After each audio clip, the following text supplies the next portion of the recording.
This is Marc Zienkiewicz, and welcome to the CAAR Network podcast. I'm speaking today with J.P. Gervais, Chief Agricultural Economist for Farm Credit Canada. Prior to joining FCC in 2010, he was a professor in the Department of Agricultural Economics at North Carolina State and Laval University.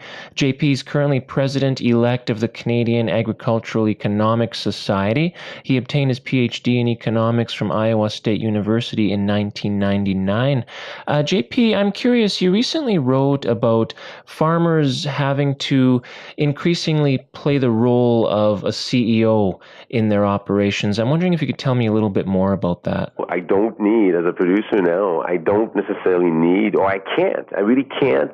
I put it this way instead of need. I can't be an expert at everything, given that it's how sophisticated now everything is in agriculture now, right? So I have to have this CEO role where I need to surround myself with a network of partners, an agronomist, an agrologist, and a lawyer, and an accountant, and my banker, and to be able to move my business forward. And I think that's one major difference. Whereas everybody was doing it all by themselves, now it's more of a CEO type.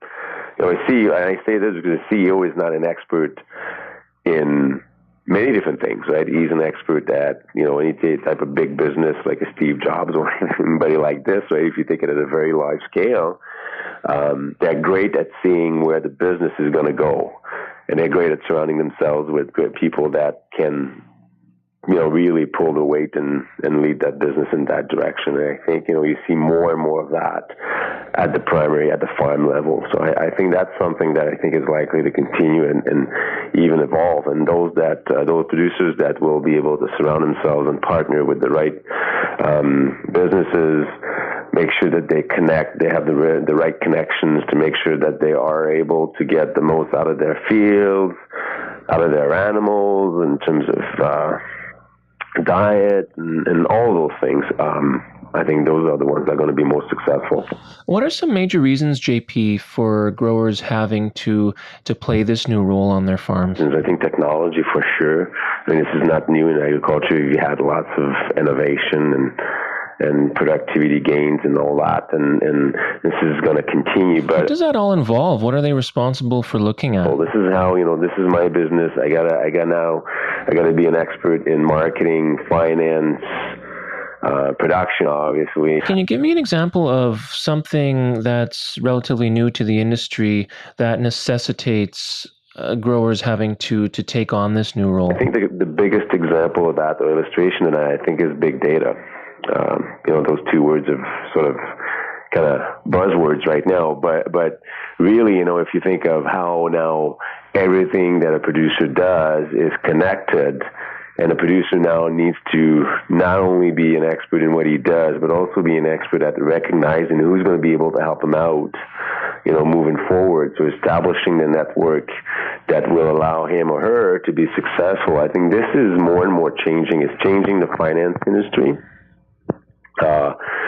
Because we think of our customers as how can we bring value to them, not necessarily this is a loan and this is an interest rate, but how can we bring value? And I think I would say the same thing applies to a lot of your readers. They have businesses in which they're selling services and products, but it's also about how they can bring value, because that producer now has tons of things to worry about and monitor and be thinking about.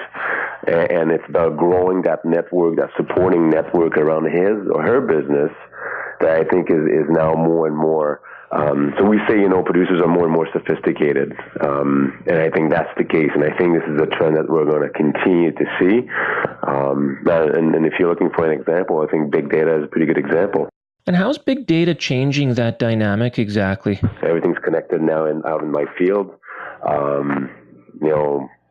We got businesses that have managed databases looking to help producers, in terms of crop protection and fertilizers and all of that. It changes the business needs, and it changes also the way that businesses have relationship with producers.